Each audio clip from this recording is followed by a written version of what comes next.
Bonjour à tous, aujourd'hui on se retrouve dans un endroit un peu spécial.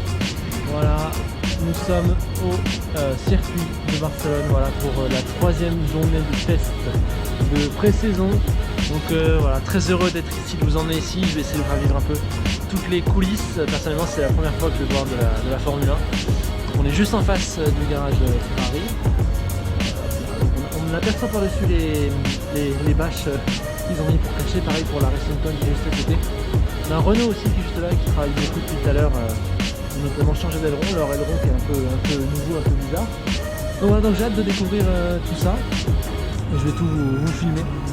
Donc on se retrouve très vite pour de nouvelles images.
Mais le gros bonus de cette journée, c'était la visite guidée. Alors ça commençait par une petite vidéo promotionnelle dans une salle au-dessus des stands. Et puis ensuite, on avait le droit de sortir sur le petit balcon où on a eu de la chance. On est tombé pile au moment où la Ferrari se faisait ramener de son problème mécanique. Donc je vous laisse avec ces images.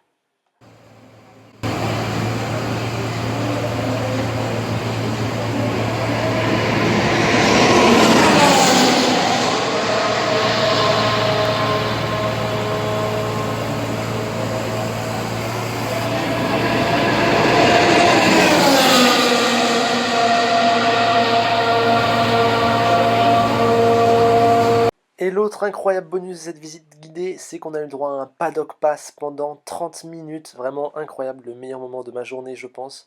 30 minutes dans le paddock, donc à voir tous ces splendides motorhomes, à déambuler dans ces allées, à pouvoir aller un peu où on veut, c'est-à-dire proche des zones d'interview, proche des pneus sous couverture chauffante. Voilà, complètement dingue. Je vous laisse cette petite balade parmi le paddock.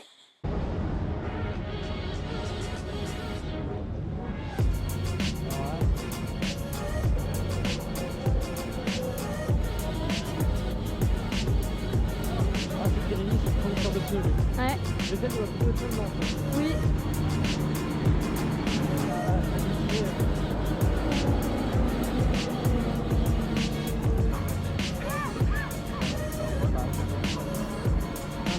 Et notre coup de chance continue puisque nous sommes dans le paddock pile pendant le drapeau rouge et donc les pilotes ne sont pas sur la piste. Et donc il y a Valtteri Bottas qu'on a profité pour aller se prendre un petit café et on est tombé pile au moment où il passait du motorhome au garage. Pareil pour Sébastien Vettel, voilà, qui venait d'avoir un problème mécanique et qui passait du motorhome au garage.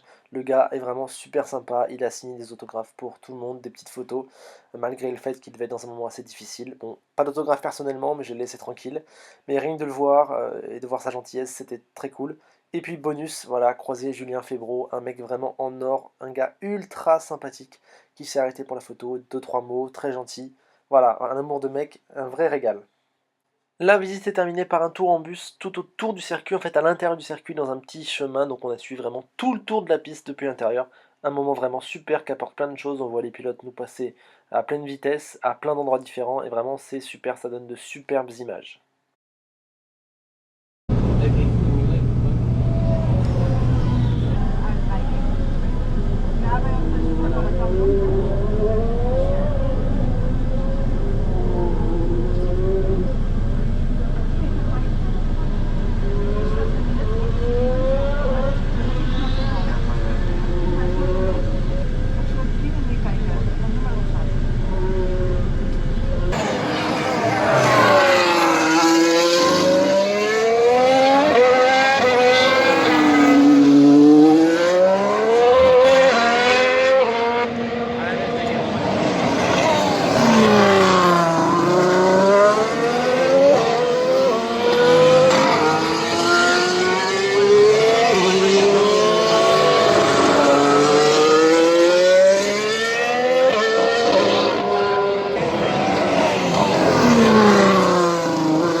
La folie n'est pas finie puisque pendant la pause de midi, nous avons eu droit à marcher dans la pit lane. Vraiment un moment super de voir tout ça de près, les bancs des équipes, tous les petits détails et bien sûr les voitures car les équipes exposent des voitures. C'est pas toutes les vraies, Renault et As trichent et il y a des modèles d'exposition, mais voilà, très sympa. Et en plus en bonus, quelques équipes travaillaient, c'était AlphaTauri Ast, quelques équipes travaillaient à porte ouverte, donc un régal de voir ça de près.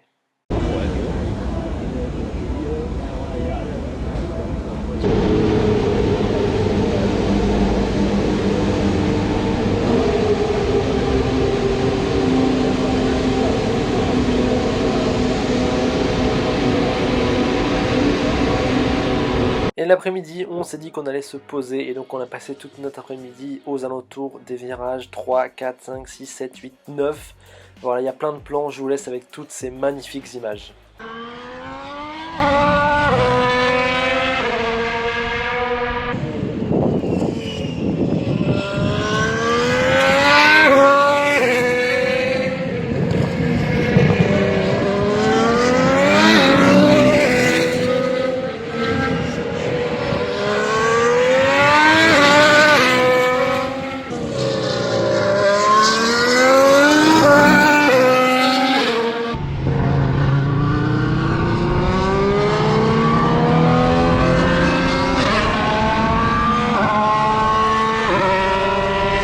H30 minutes que l'après-midi a repris. Et un petit drapeau rouge qui vient interrompre tout ça, je ne sais pas ce qui s'est passé. Et ça ne m'a pas déboulé Hamilton. J'ai d'abord cru que c'était Hamilton qui avait eu un accident, mais finalement c'était Magnussen et c'était pas très loin de moi, donc j'ai pu y aller et prendre quelques photos.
On passe désormais un petit bilan équipe par équipe et on commence par Ferrari. Alors on a senti de la tranquillité mais malgré le problème mécanique rencontré, on sent l'expérience et on ne panique pas, on l'a vu dans les propos de Binotto, même si on n'a pas beaucoup roulé. Après la voiture est jolie, elle conserve la ligne rouge et noire et le drapeau italien se rend très bien. Pour McLaren, peu de choses à dire, on les a beaucoup vus en piste, voilà, on sent de la confiance, la livrée je la trouve magnifique, et comme disait le message de leurs fans, fearlessly, le McLaren avance dans la confiance. Alpha est sûrement l'équipe qui a le plus travaillé, Giovinazzi a enchaîné, celui qui a fait le plus de tours, on aurait dit qu'Alpha voilà, cherchait à mieux comprendre sa voiture. La livrée est belle, même si je m'attendais à quelque chose d'un peu différent, mais ça rend très bien en piste, il faut le dire. Du positif aussi pour Racing Point, déjà la livrée que je trouve splendide, et ensuite Stroll a enchaîné sans aucun souci. La ressemblance avec la Mercedes de l'an dernier est frappante et je pense que ça va donner à Racing Point un bel avantage. Red Bull a fait forte impression, Max et Albon ont tous les deux enchaîné sans souci. Du gros travail, la livrée n'a pas changé, mais je la trouve encore très efficace. Forte impression, j'ai l'impression que Red Bull est deuxième force du plateau, j'en reparlerai dans ma vidéo sur les pronostics. Un bilan mitigé pour Williams, premièrement la voiture n'a pas l'air à la ramasse à première vue, mais il y a eu ce problème pour Latifi, ce qui a rendu une après-midi moins fructueuse. Ensuite, concernant la livrée, je la trouve très jolie, mais j'ai pas l'impression que c'est une livrée qui appartient à Williams, si on me la montre. Je n'arriverai pas à dire que c'est une Williams, c'est un petit point négatif. Donc bilan contrasté, on verra si Williams a vraiment progressé en Australie. Pour Haas aussi, c'est la galère, c'est l'écurie qu'on a le moins vu sur la piste le matin, et l'après-midi, il y a eu ce crash pour Magnussen. La livrée est efficace, mais vraiment sans plus, et j'ai des doutes sur la voiture. Mercedes a encore fait parler sa classe, ils ont été à la fois les plus discrets et les meilleurs, pas un seul problème, pas une seule agitation, on a l'impression de pas trop les voir, mais au final c'est eux qui ont les meilleurs temps. L'audace, on l'a vu, voilà, c'est un système qui est autant ingénieux que fatigant, ils sont trop forts. Et au final, voilà, la livrée, je la trouve très belle au final, le rouge rend très bien et les petites étoiles sur le capot sont magnifiques. Passons maintenant à Renault, bon tout d'abord je suis très déçu qu'ils ne présentent toujours pas de livrée, j'ai d'ailleurs du mal à comprendre pourquoi. Ensuite, on les a pas mal vus, leur nez est vraiment hallucinant, je sais pas si c'est efficace, mais en tout cas c'est vraiment surprenant et beau. Et l'écurie a fait pas mal de tours malgré le petit problème de Ricardo, ils sont même repartis en piste après le problème. De bons espoirs pour que Renault se batte pour la 4ème place cette année. Et enfin, je ne vais pas être très original, mais oui, AlphaTauri est mon coup de cœur du jour, visuel car cette livrée est splendide, mais surtout sonore, car le moteur Oda est splendide, quand il rétrograde il est incroyable, il explose, vraiment un énorme coup de cœur. Pour ce qui est de la voiture, elle a effectué beaucoup de tours, Gasly surtout a bien bossé l'après-midi.